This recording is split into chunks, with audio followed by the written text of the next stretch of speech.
So this is take 3 already. I am having big allergies today. I'm doing the, be that as it may, I'm doing the Caline, the Orange Burst. Okay,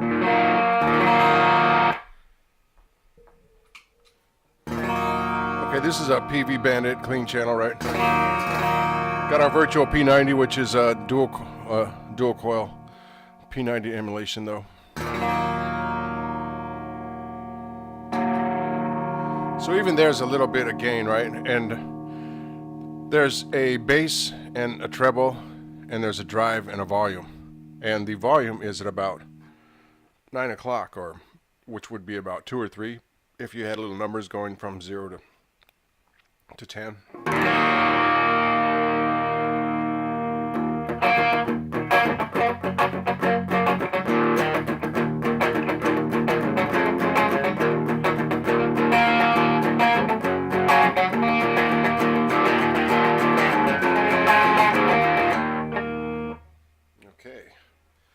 Be that as it may, I took this thing apart last night, and the CP18, the Orange Burst, and I also looked up, I did a search. Caline Orange Burst is modeled after, or is a clone of, or is inspired by, and it looks like it takes its inspiration from the BB, the Xotic pedals. It's Xotic, Xotic BB, which is a boost, but I think it goes beyond that.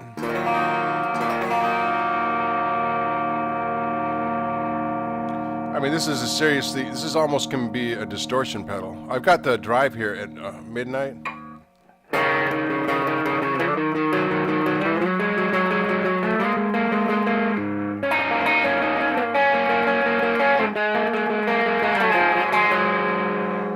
Okay, so I was taking it apart.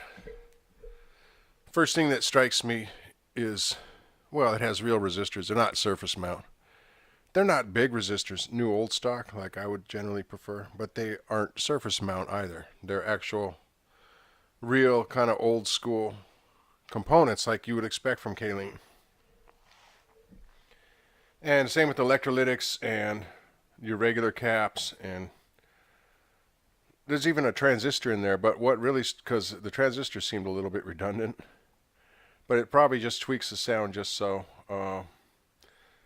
The thing is, it has it has 2 dual op amps, TL072 circuits in there.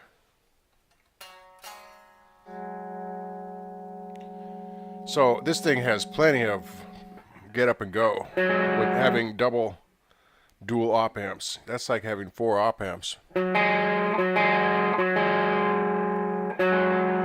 Well, don't quote me on that, but it is powerful. So what I've done now is put the volume at 12 o'clock. The tone, the bass and the treble are still at 12 o'clock, the tone controls. And I've turned the drive down to 9 o'clock.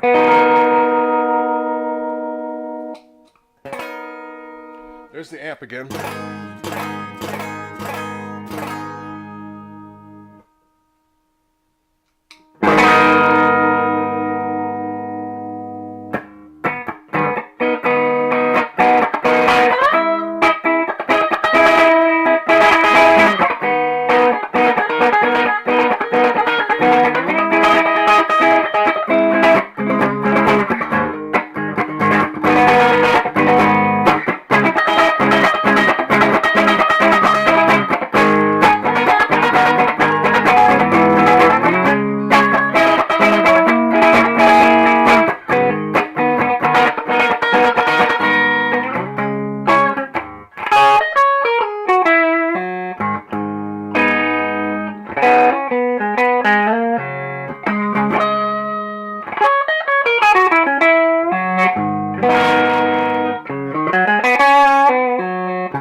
Okay, I think this pedal's kind of special. I overlooked it before.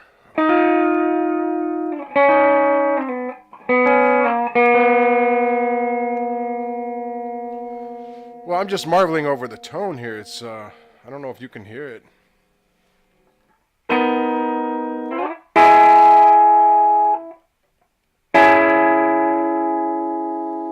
Now, I'd almost call this a glow. Somebody referred to this thing as being able to feedback cleanly, like an undistorted feedback, and there's sort of a glow about the sound of this thing. It must be, I think it's when you got those dual op amps. Okay, this is just off the cuff, but I'm speculating. When you have two dual op amps, they just have a lot of overhead to spare. They're not being driven.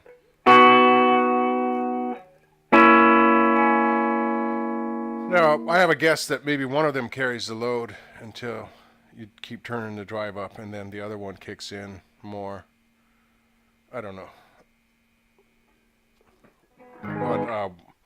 What I have heard is that this thing, you can almost call it a distortion pedal on the other end of the spectrum. So let's try getting a distorted sound. Let's just go all in on the gain.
One thing is the sound of these pickups is really interesting.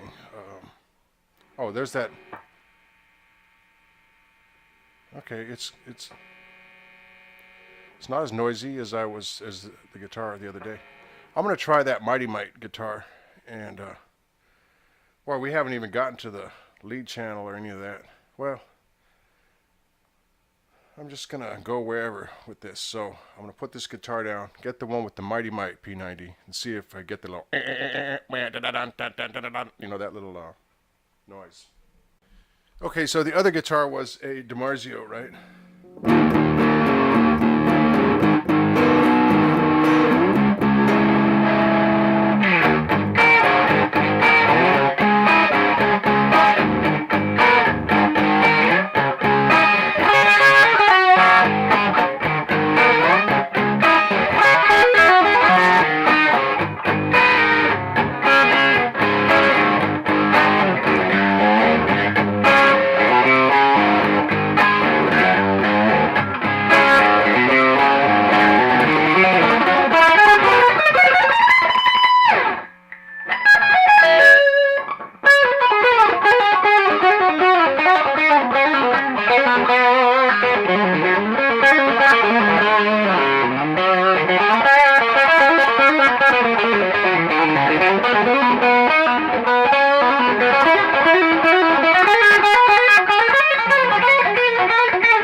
don't know how much of that you can hear, but I've got a renewed interest in this pedal. This is a winner. Now, the Xotic BB, I found a brand new one for, well, people have been selling them for $168. I found one for $132, brand new, on eBay. And it would be interesting to take one of those apart and see what drives it. But apparently this Orange Burst is modeled after that. Let's try this. You know, that other pickup, that Virtual P90, almost reminded me of one of those small amps. Like all of a sudden I was playing out of a cranked up tiny 5-watt with an 8-inch speaker. The way it's sort of compressed in on itself or whatever, it was very boxy. This pickup, on the other hand, sounds a lot more open.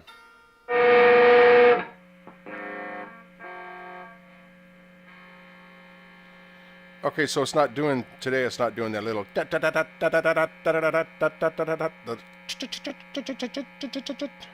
Here I have the volume down. No, the volume actually at 12 o'clock. The gain is down at 0 or 7 o'clock or whatever. Now this is the clean of the Peavey again.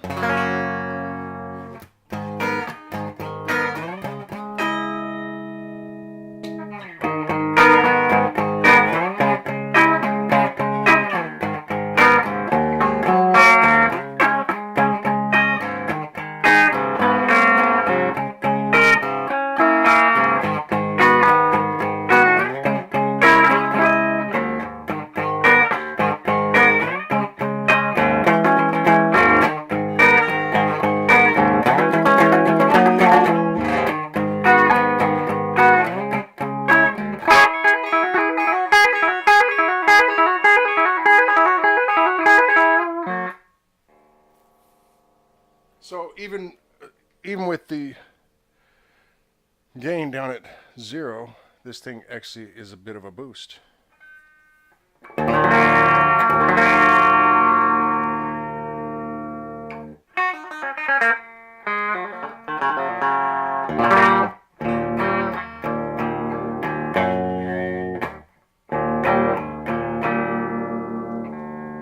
Now, somebody said that the bass control was impressive, but the review I was reading was 8 years old, so who knows, you know, if the components have changed. But here's the bass is cranked out now. It's just about dimed out.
Okay, be that as it may. Actually, the bass doesn't do a lot. I thought I was really gonna blow up my lows, but it's sort of incremental or nuanced bass control. I want to try this. I want to plug in with that Hexenbucker. Hexen. I've watched too much Graham on. I watched too much Graham, so everything's Hexen, right? Hexen Beast Bucker. Or maybe I played that old. There was a game that came out. Boy, this was 20 years ago. It's called Hexen. It was a companion game to Doom. It was from ID or id Software. And it was called Hexen, and it was like D&D more than, you know, space base on Mars, or a moon of Mars. This Hexen was more like a D&D. So maybe that's where I got it, but I remember last video I was referring to that thing as a Hexenbucker. Well, anyway, without further ado, let's try out that Hexbucker from Mad Guitar Madness. Let's check that out. Let's go right to the same settings.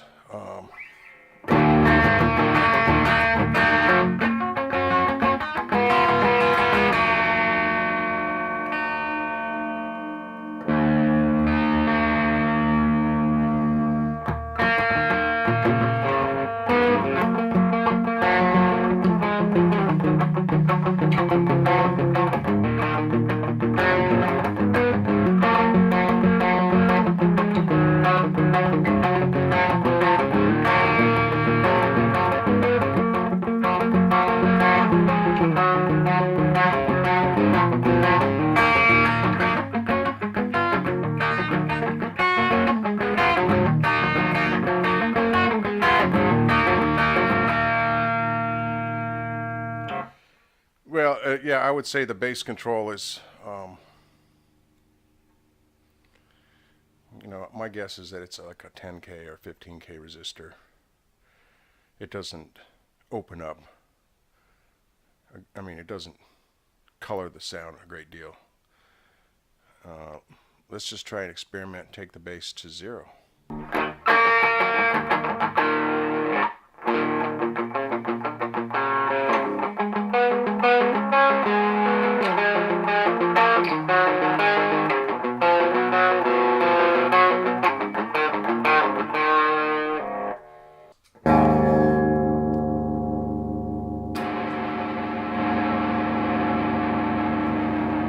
This Hexbucker, you know, it might be the height of the pickup on the guitar might be part of it, but it is louder than those P90 variants.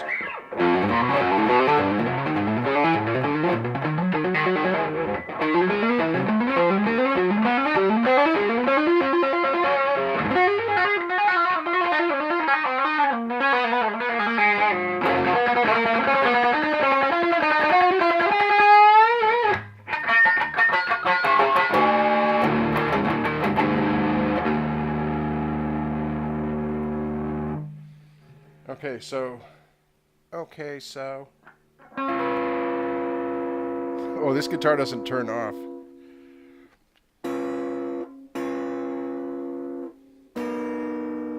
There's a capacitor between, I guess it's pins 1 and 2 on the volume potentiometer.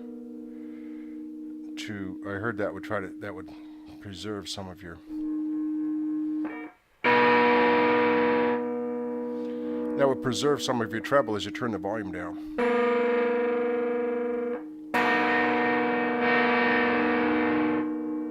I suppose it does a little bit, but it does prevent the guitar from ever turning completely off.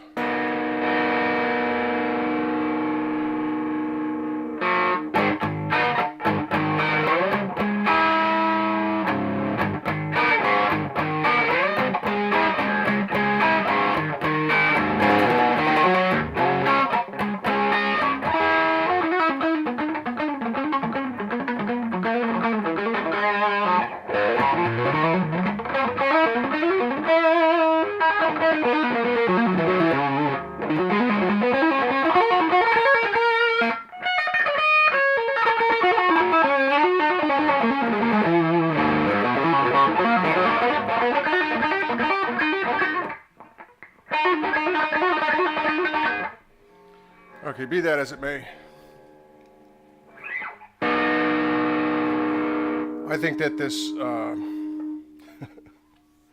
this pedal sounds fantastic with these hexenbuckers. As a matter of fact, that's 2 for 2. This the hexbucker.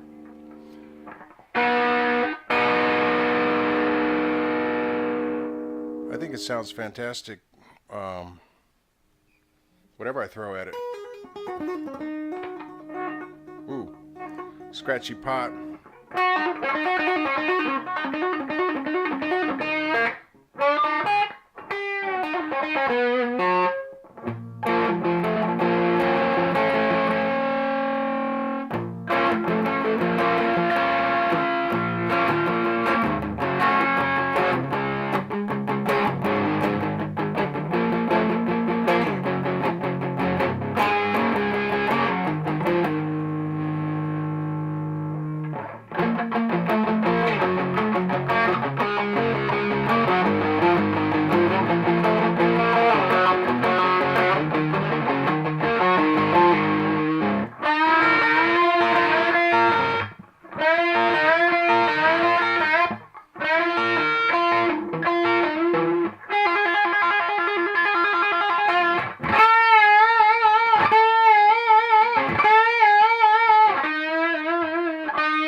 That's more be that as it may.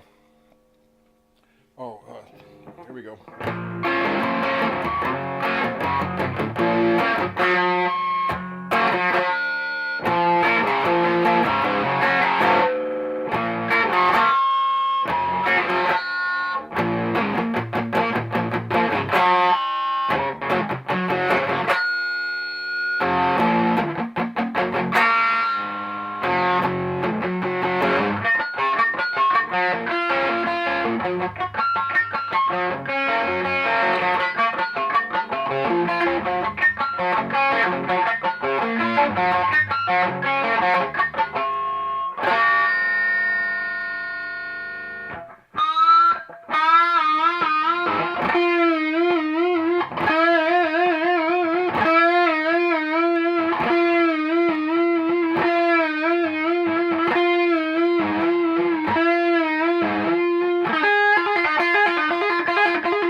Okay, I'm having too much fun, right? Anyway, I do have an overall impression that by now that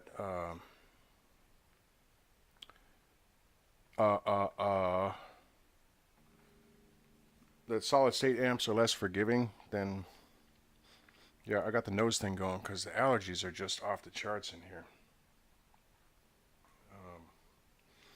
Anyway, solid state are less forgiving than tube. Tube have this sort of,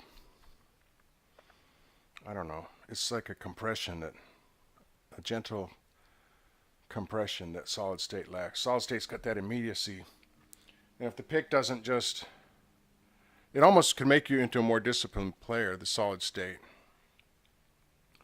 If the pick strikes a little bit off, you don't get the forgiveness that you get with a tube amp. Of course, your mileage may vary, but what's funny about this is I find myself still dreaming about going back to tubes. On the other hand, there is something characteristic of solid state. I mean, take the Bandit here, for example. It still is really, you know, if the specs are to be believed without taking it apart and checking it out, it really is an analog amplifier. When we cross over into digital is when the signal goes through a analog to digital converter, then the amplifier messes with it and then puts it back into digital to analog converter, ADDA converters. That's when, you know, when there's something in the pedal or the amplifier that is interpreting the waveform as a series of ones and zeros on some level, as opposed to a sine wave. It's more of a stair step or a square wave. Well, it's not even that, really, to my understanding. It's a series of ones and zeros, yes. So when you have 24-bit versus 16-bit, your granularity is increased. You have more ones and zeros available to map out the sound. So that's why you get an increased depth.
I don't know what that was about, but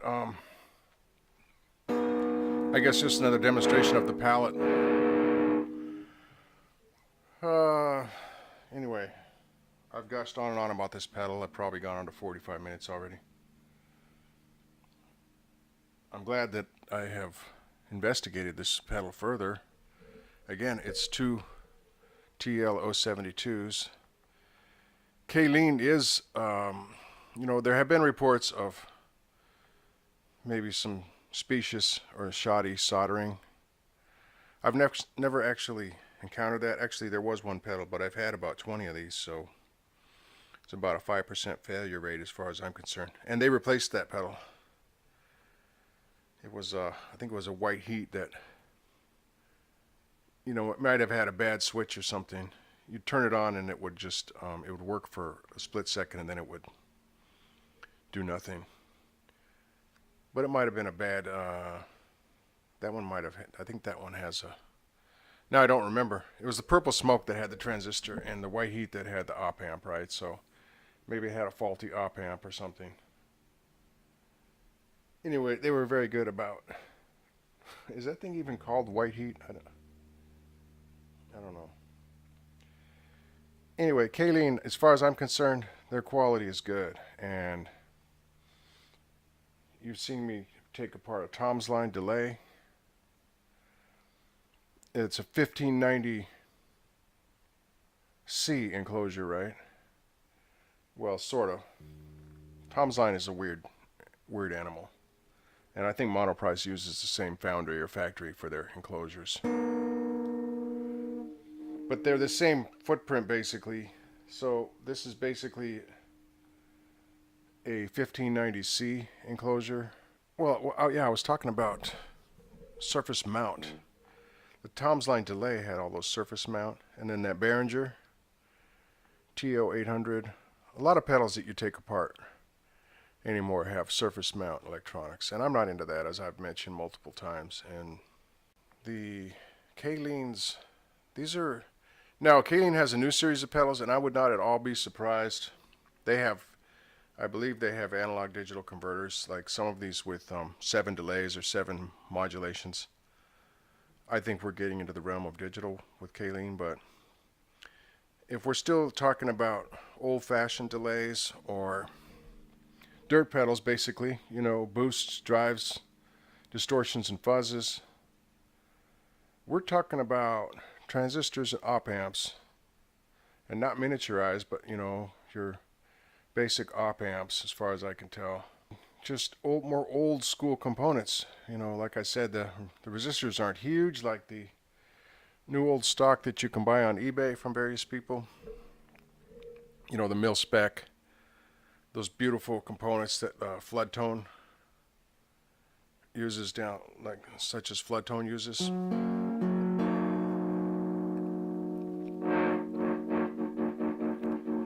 Well, now if I could get that into a wah-wah pedal, or even better yet, well, okay, take this. If that could be hooked to an LFO, say you had an LFO hooked to it, right, and it went, or variable speeds, right, but you could control that with an expression pedal. Well, that would be, see, that's the next thing, next big thing in my lexicon anyway. So I should probably take note of this, of whatever I put in here for that. Be that as it may, moving right along, Calines have a higher quality component than a lot of other brands. And like I said, it's not ultimate, but it's good.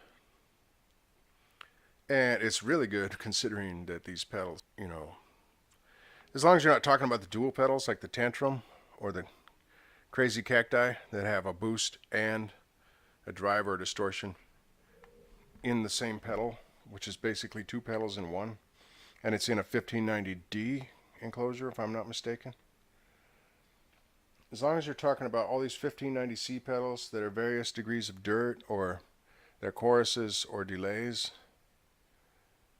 these are pretty much in the sweet spot of the pedal market these days. But I said it before, and I'll say it again. Okay, I'm thinking too many things. I can't keep up with what I'm saying to what I'm thinking. But again, going with new old stock, I guess I'm hung up on that NOS components. You get, I think you get like the ultimate quality sound. But Caline is pretty darn close, and the price is just ridiculously low for what, you know, pedals generally have costed.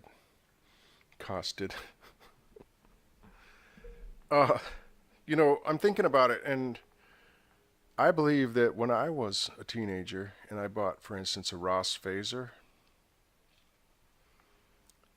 that thing was probably 40 or 50 bucks. And we're talking getting on 40 years ago now.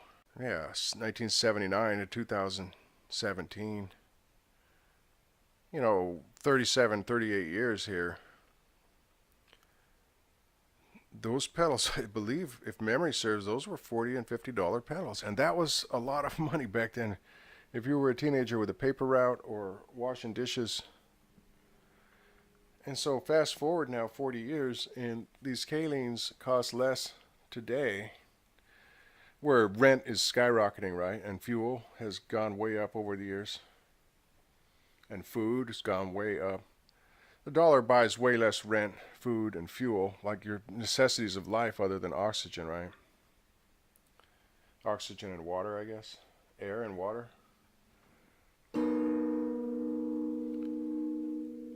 The dollar buys much less of those, but it buys a lot more pedal now. But I will, the other thing I was thinking when I got into that convolution in my brain, I still think that if you're a pro, you might want to check out, buy yourself some $200, some $300 dirt pedals, because you probably have money to throw around. But if you're in a bedroom situation, or say you're a semi-pro, like you're in a cover band that plays 2 or 3 nights a week, I mean, these kind of Calines and Joyos and stuff, they're a big deal. And I know I go on and on about this, but it's a boon to semi-pro and amateur type players to have these pedals available at these prices.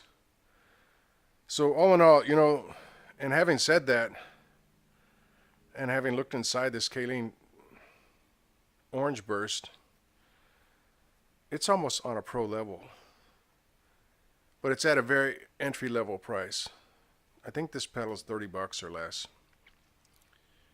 And again, got twin dual op amps, and some of the stuff I was hearing in the room, just playing through a little bit with these various guitars, it's just this is a fine pedal.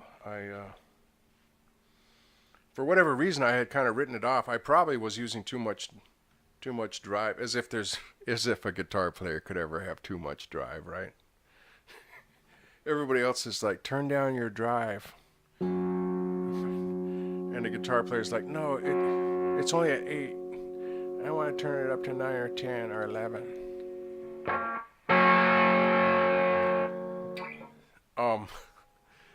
I might have used it at more extreme settings earlier and been a little bit nonplussed or whatever about the sound of it, but I'm glad I'm doing another run through with it here, because well, okay, compare this to the TO800. I would take this in a heartbeat over the TO800 I just did. Okay, that's just me. Your mileage may vary, but to reiterate, you're getting 2 regular size dual op amps. It's a TL072, which is, I think, got a pretty good reputation. You're getting all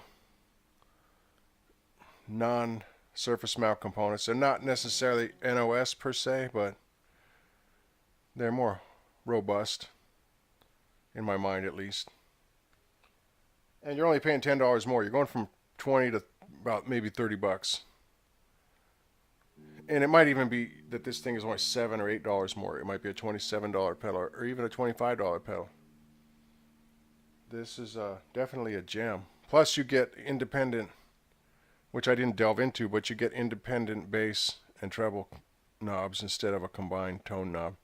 Just better all-around construction and better all-around sound as far as I'm concerned. The sound of this thing just blew me away here. Maybe I can't